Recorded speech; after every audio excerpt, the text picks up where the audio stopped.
아들의 마지막 길은 고요했다.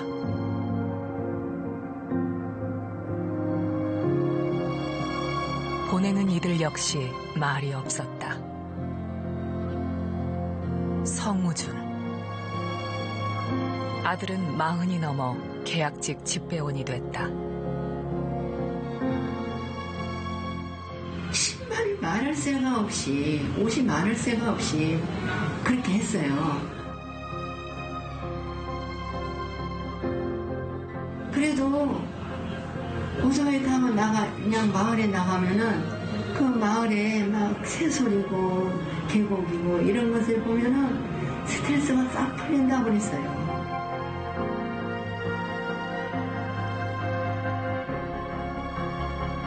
그런 아들이 하루아침에 주검이 돼 돌아왔다. 나는 그렇게 살라고 나는 내 자식을 이렇게 마음 아프게 이 방송 좀 해줘요. 하나 좀 빼지 말고 방송해줘요.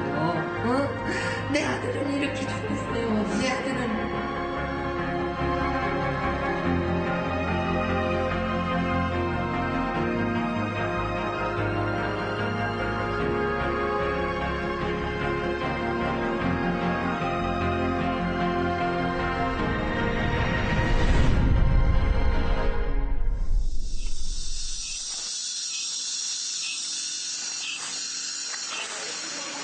지난해 8월, 여느 때와 다름없던 월요일 아침. 아들이 출근하지 않았다. 출근 시간이 됐는데 출근을 안 해가지고 통화를 해봤어요, 전화를. 근데 통화가 안 되더라고요. 동료들이 자취방을 찾아갔을 때 아들의 모습은 심상치 않았다. 119입니다. 무엇을 도와드릴까요? 비가 보여요. 어디에서 비가 보여요? 집에서 네. 숨쉬고 누워있어요. 정말 안 치는 것 같으니까. 아니, 비가. 제가 처음 들어왔거든요. 아, 자고 있구나. 안에 들어와서 온다 이러니까 몸이 되게 딱딱하더라고요. 아들이 시신으로 발견됐다. 발가락이 막 얼마나 발구덩을 쳐서 발가락이 오그라지고 있구나. 바닥은 얼마나 바닥이 다 비비고 일어나려고 막 춤을 지고 막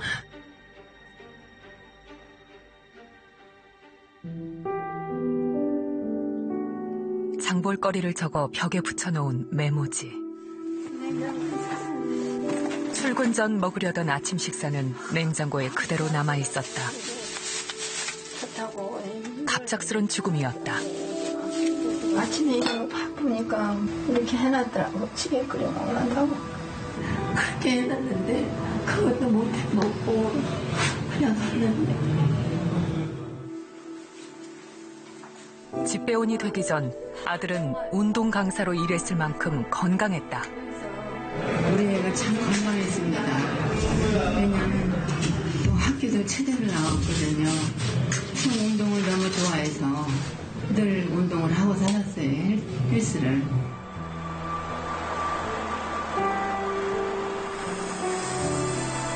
부모는 아들의 죽음을 납득할 수 없었다. 네, 안녕하세요. 퇴근 시간을 기다려 아들의 동료들을 만났다. 아들의 마지막 모습이 확인된 건 숨지기 사흘 전. 경기도 가평우체국 주차장에서였다. 저희는 계속 헬스하고 있고 여기서 근무하시다가 이제 가는 길에 뭔가 바로 그냥 뛰어가면서 가고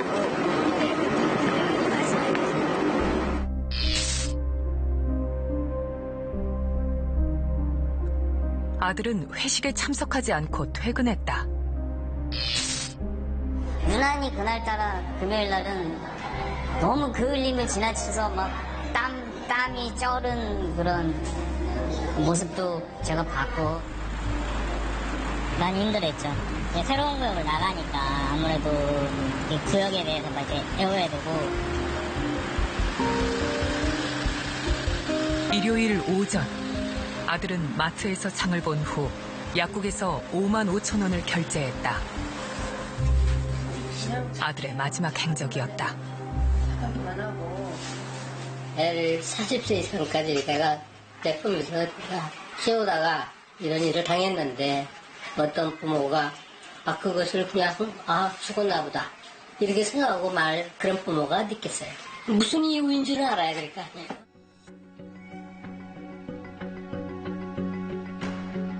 아들은 고향을 떠나 경기도 가평 우체국에서 2년 1개월을 일했다. 숨지기 넉 달 전 배달 구역을 새로 배정받았다. 가평 경찰서를 시작으로 경춘 국도를 타고 농촌 4개 마을을 담당했다. 아들의 담당 구역 면적은 대략 30제곱킬로미터. 가평읍 전체 면적의 20% 정도를 혼자 소화했다.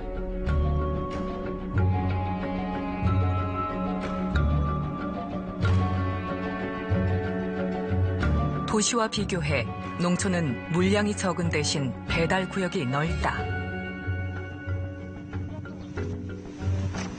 이동 거리는 물론 배달 시간도 배 이상 소요된다. 저 철도 너머 분부돼 있는 데 있고 저 빗고개 밑으로 가야 너가 무슨 넓어 하늘도 넓다고 주는 거예요. 이게 집이 시골이니까 뚝뚝 떨어져 있어 그렇지. 근데 저런 데는 집집이라 다니는 건데.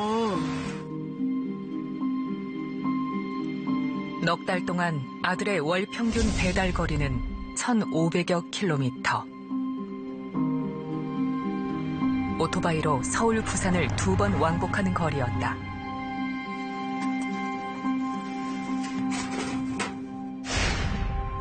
매달 평균 17,000여 개, 매일 1,000개 가까운 우편물을 배달했다.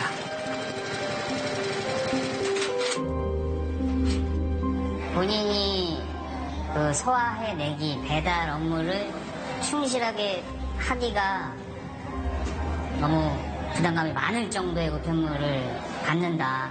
그런 얘기는 종종 했었죠. 끼니를 챙기는 것조차 어려웠다. 지난해 1월부터 숨진 8월까지 아들은 133일을 일했다. 이 중 카드 사용 내역을 통해 점심을 먹은 것으로 확인된 건 40일. 10번 중 6번을 굶은 셈이다. 50시간 딱 적용되고 이제 그 업무를 시간에 맞추려고 하려고 하면 압축을 해야 됩니다. 한번부터 뛰어야 되는 밥 직원 때려야 되는 거죠.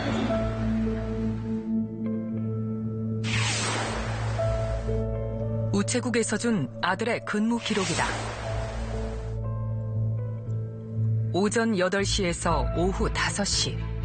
출퇴근 시간이 기계로 찍어낸 듯 일정하다. 게다가 주말에는 쉰 것으로 돼 있는데 출퇴근 시간이 찍혀 있다. 기록이 엉망이었다. 퇴근 시간이 똑같이 18시 정하고 있는데 이거는 정확하게 제가 알 수가 없어요. 이게 좀 오래된 자료고 그때 당시에는 이게 비정규직은 원래 수기로 관리하던데 우리 아들은 토요일날마다 나갔어요. 토요일마다. 평일날도 가면은 전화하면은 8시에 엄마 지금 집에 들어가는 길이라고 이렇게 집에 가서 내가 전화할게요 이러거든요. 아들의 실제 근무 기록을 확인해야 했다. 책임자를 찾아갔지만 만날 수 없었다. 어쩔 수 없이 실무자에게 아들의 근무 자료를 요청했지만 자료는 받을 수 없었다. 42시간 정도 소요가 되더라고요. 근데 제가 일을 하면서 42시간 동안 아무것도 안 하고 그 일을 할 수는 없어요. 이 과정이 지금 한두 달 내로 끝날 사안이 아니에요. 계속 차분하게 먹고 1년, 2년, 2년 이 정도까지 걸릴 수도 있는 거죠. 출퇴근 시간도 얼마나 일했는지도 정확히 알 수 없다고 했다. 어떤 실체 문제 때문에 이제 7월달에 들어갔는데 7, 8월부터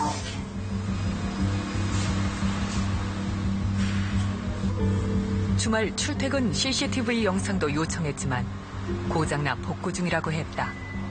왜 그게 그냥 뭐 고장이 됐다는 건 대체 그거는 뭐라고 설명을 못해요. 그걸 못 믿으시면 할 말이 못 없어요. 믿는 게 CCTV에 다른 사람이 찍겠다. 마스킹 처리 작업이라든지 이런 기능이 든다는 말이에요. 그건 감안을 하셔야 돼요. 49제를 치르고 며칠 후 취재진에게 다급한 연락 한 통이 왔다. 안녕하세요. 유품을 정리하다 아들의 휴대전화에서 심상치 않은 것을 발견했다는 것이다. 아들이 친구와 나눴던 문자 대화였다. 유난히 사람들 공격 요새 많이 받는다. 직장에서 너무 따돌림 당하니까 마음 둘 곳이 없고 서러워서 메시지한 거야. 아들은 친구에게 직장 내 따돌림에 대해 털어놨다. 상상도 못했던 아들의 비밀이었다.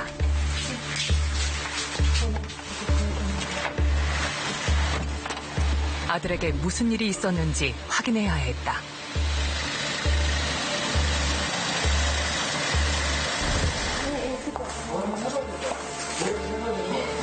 한참을 기다려 복귀하는 동료들을 만날 수 있었다. 하지만 직속 상사였던 집배실장은 선약이 있다며 퇴근했고 일부 동료들은 자리를 피했다. 어렵게 말을 붙인 동료는 난감해했다. 저를 했을 때 뭐가 있어요? 저 다른 동네 배달하는데 근데 뭐가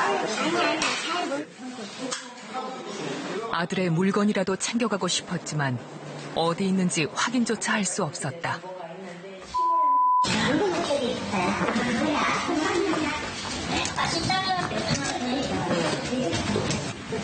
이 자리에 저기서 내려도 없어. 저 지금 그거 들어가봐. 이쪽 바깥에 있는 것까지 한번 싹 들어가봐. 빈소를 지키며 부모를 위로하던 동료들이 달라졌다.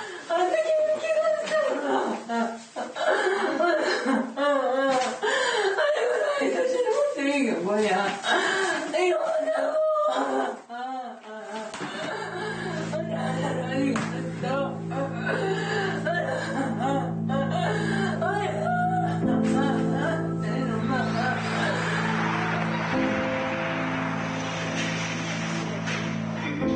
어렵게 설득한 끝에 아들의 동료를 만나 그간 있었던 일들에 대해 들었다.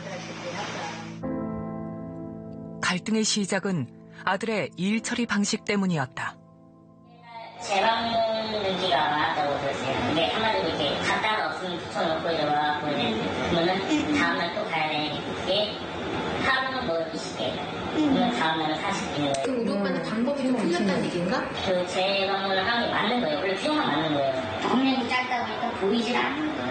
그냥 저희가 유도리를 부르는 거지.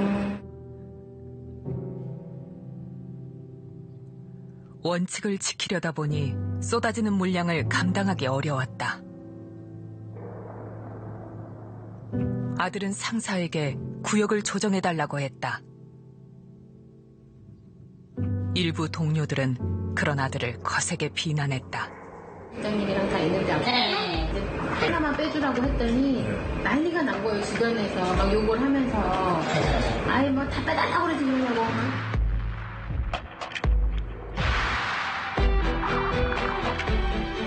갈등 속에 담당 구역이 조정됐지만 상황은 나아지지 않았다. 배달 거리는 오히려 월 평균 300km 넘게 늘어났다. 아들은 10개월 만에 어깨 힘줄이 끊어졌다. 운동을 해도 어깨 아프다는 소리는 안 했거든. 근데 어깨가 아프대요, 늘. 어깨가 아프다고 그러더니 이제 병원에 가니까 심줄이 끊어졌대요. 왼쪽이. 그래가지고 바로 그 자리에서 그냥 수술을 했어요. 2달 동안 입원해야 했다. 그런데 이 2달간의 병가가 갈등을 더 깊게 만들었다. 다른 사람한테 그렇게 했어요. 그러면 일단은 제 저희가 플러스 저희도 했는데 발파가 되고 나니까 그 분위기가 안 좋아졌어요. 그리고 이미지가 안 좋아질 수밖에 없어요. 겸배. 겸배는 결혼이 생길 경우 해당 물량을 나머지 집배원들이 대신 처리하는 방식이다. 대체 인력이 없는 우체국에서 이루어지고 있는 관행이었다. 이제 겸배가 나오면은 일단 저희 싸워요. 싸우게 돼요. 분위기가 안 좋아져요. 팀원들끼리 싸우는 거예요, 이제. 구역을 어떻게 하냐. 이 구역을 어떻게 하냐. 왜냐면 이제 서로 다 힘드니까. 지금 갑자기 힘든 구역에서 더 가져가야 되고 아무래도 그러다 보니까 이제. 겸배로 인한 조직 내 갈등은 집배원 개인이나 한 우체국만의 문제가 아니었다. 구조적인 문제라고 봐야지. 조직 문화 인터뷰할 때 거의 모든 우체국에서는 다 그런 겸배로 인해서 직원들 간의 갈등이나 이런 것들이 일반화되어 있고요. 누군가 휴가를 했으면 그 사람의 업무가 나한테 와야 되니까 그 사람 믿고, 그 다음에 또 내가 미안하니까 또 내가 뭐 병가나 휴가도 제대로 쓰지 못하는 그런 구조가 되는 것이죠. 가평 우체국에서 집배원이 사망한 것은 이번이 처음이 아니다. 지난 2016년과 2017년 경력 20년이 넘는 베테랑 집배원 2명이 잇따라 사망했다. 사인은 모두 과로사였다. 안전모 특권 조이기 생활화. 안전사고 무사고 달성. 고귀한 만족 최우수국 도전. 가평 화이팅.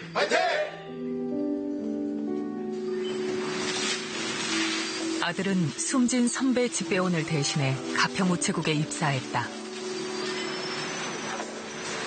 당시 이 사건을 취재했던 KBS의 촬영 영상에서 갓 입사한 아들의 모습을 확인할 수 있었다.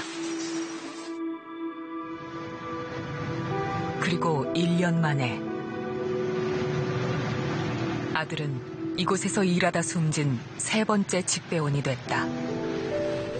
진짜 무서웠어요. 아, 내가 그냥 죽어도 이렇게 되는 거구나, 이런 게 보게 돼. 일이 안 돼가지고 계속 왔다 갔다 하는 거예요.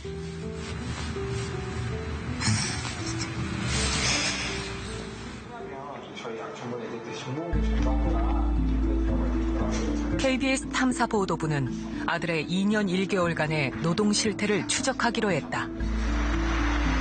우체국이 유족에게 공개한 자료대로라면 사망 전까지 석 달 동안 근무한 시간은 578시간이다.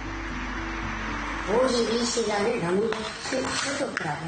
지친 대로 우리로부터 지시가 이렇게 내려왔으니까 그거에서 다 1시간도 다 30분도 이게 못 받은 게 없더라고. 그래서 주 52시간만 다 했어요. 아마 대한민국에서 집배원 중에서 그렇게 일한 사람 아마 밖에 없을 거예요. 하지만 이 자료는 실제 출퇴근 시간이 아니라 우체국의 근무 명령 기록이었다. KBS는 정보공개 청구를 통해 아들이 직접 전산에 입력한 출퇴근 자료를 입수했다.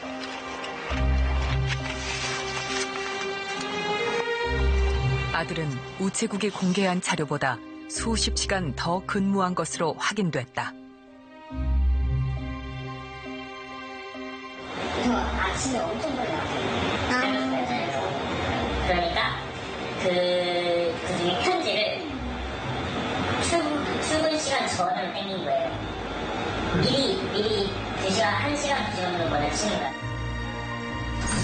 하지만 KBS가 정보 공개를 통해 받은 자료에도 주말 근무 기록은 없었다. 지금 자료에는 주말 근무를 전혀 안 한 걸로 나와 있어서. 일단 철저히 지키죠. 그리고 교육도 하고 또 토요일날 나와가지고 나한테 걸리면 내가 가만두지 않는다고까지 이랬는데 만약에 내 눈이 떴다면 내가 가만두지 않겠다고까지. 해명은 사실이 아닌 것으로 드러났다. CCTV 영상 복원 결과 사망 전 7주 동안 주말에 출근하는 아들의 모습이 확인됐다. 공식 자료에는 없는 숨은 노동이 추가로 드러난 것이다. 근무 능력을 안 내줘요. 근무 명령 안 나는데 그냥 나와서 일을 하는 거죠. 그냥 토요 특배가 있으니까 우체국 열려 있잖아요. 솔직히 뭐 주말에 나오고 싶어 하는 사람이 누가 있겠어요. 주 52시간 상한제 도입 전엔 근무 기록이 더욱 엉터리였다는 증언도 나왔다. 많이 풀려갔죠. 그래가지고 시간에 때문에 제가 시간을 더 쓰고 한다. 시간에 이거 그냥 줄여라. 퇴근 입력해놓고 추가로 더 일을 하고 집에 가는 거죠. 본인 스스로 이렇게 하는 거야? 아니면 위에서 그런 압박이 있어요? 눈치를 보게 되나요? 눈치죠. 불법 노동이 확인됐지만 더 이상의 추적은 불가능했다. 유일한 단서였던 CCTV 영상은 아들이 숨지기 전 석 달치만 복원됐을 뿐 그 이전 영상은 이미 폐기됐다. 이런 식으로 근무를 한다는 거를 물류관님은 알고 계셨나요? 아니면 모르고 계셨나요? 몰랐어요. 진짜 못 나오긴 했어요. 아니 나왔으면 원래 나왔어요. 알면은 제가 뭐 더 크게 설명을 드릴 건 없는 것 같아요. KBS는 가평우체국 전체 집배원의 월별 노동량이 기록된 내부 자료를 입수했다. 그럼 이부터 쭉 가는 거고. 이동 거리와 배달 물량, 배달 소요 시간 등을 계산해 노동 강도를 측정하는 집배 부하량 시스템 자료였다. 노동 강도는 이를 기준으로 숫자가 커질수록 강도가 높아진다. 아들의 노동 강도는 숨지기 전까지 모두 1을 넘었다. 매달 자신의 능력을 초과해 일한 것이다. 특히 동료들과의 갈등 후 새 구역을 배정받은 2018년 5월부터 9개월 동안 아들의 노동 강도가 수직 상승했다.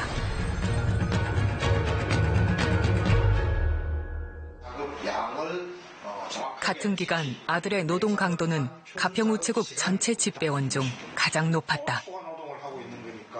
그래서 이분의 경우에 보면은 1년 동안 1 이하로 내려간 달이 한 번도 없습니다. 집배 부하 시스템에서 100이라는 것이 월등하게 높은 작업 부하로 이미 높은 고강도의 작업 부하로 설정이 이미 되어져 있는 거고, 거기다가 또 40% 이상의 초과 노동을 했다는 것은 실질적으로 놓고 보면 60, 70% 이상의 초과 노동을 진행하고 있었다. 아들의 또 다른 비밀도 드러났다. 숨지기 석 달 전, 아들은 정규직 전환 시험에서 혼자만 불합격했다. 모두 충족이었어요. 모두. 그리고 뭐 100%인지 않았죠.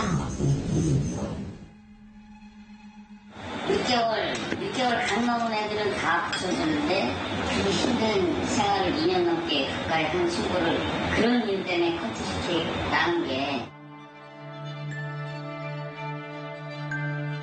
그리고 우체국 간부로부터 권고사직 이야기를 들었다. 그때 많이 진짜 힘들어했죠. 죽기 한두 달 전부터 말이 없었어요. 이제 뭐 권고사직 형태로 뭐 이렇게 얘기를 나왔다고 하니까 이제 갑자기나 시험 떨어지고 그런 얘기까지 들으니까 이제 아무래도. 해당 간부는 아들을 위한 제안이었다며 강요가 아니었다고 주장했다.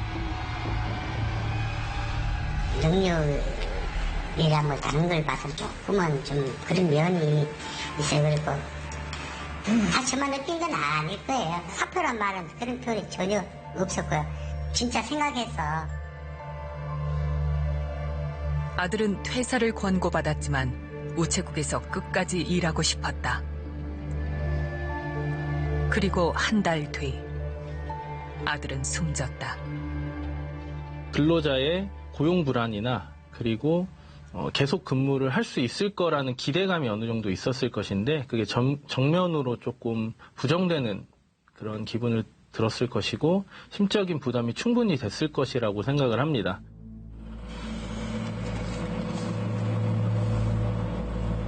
아들의 부검 결과가 나왔다. 사망 원인은 급성 심장사. 심장에 혈관이 막힌 게 원인이었다. 심근경색이나 이런 쪽으로 돌아가신 분들은 거의 과도사에 가깝다고 봐요. 우체국 측은 모든 취재를 거부했다. 네, 알고 쓸 게 없으시대요. 아니, 그냥 그 건에 대해서 이렇게 별로 이렇게 관여하고 싶지 않다라는 게.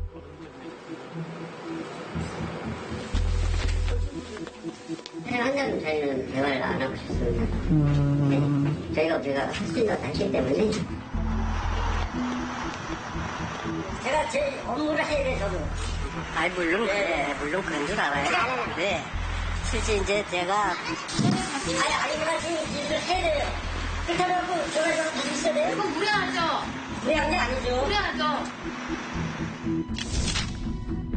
아들의 마지막 월급 명세서가 나왔다. 연장 근무 수당까지 포함한 월급은 200만 원이 채 되지 않았다.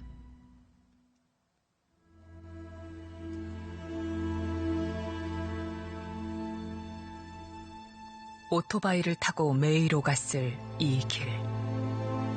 어느 날은 겨울에 청사진길을 내려오는데 오토바이가 아무리 잡아도 이게 추질 내려가고 나중에는 이게 뜨글뜨글 굴러져서 저 밑에 가서 떨어졌는데 의식을 했는데 누가 괜찮아요? 부를까요? 그러더래. 괜찮다고 그랬대요. 왜 괜찮다고 그랬니? 그렇게 누워있는데 그렇게 편안하고 그냥 그대로 누워있고 싶더라고. 춥지도 않았다고. 등짝이 우체국에서 좀 팍하고 티가 완전히 나가버린 거야.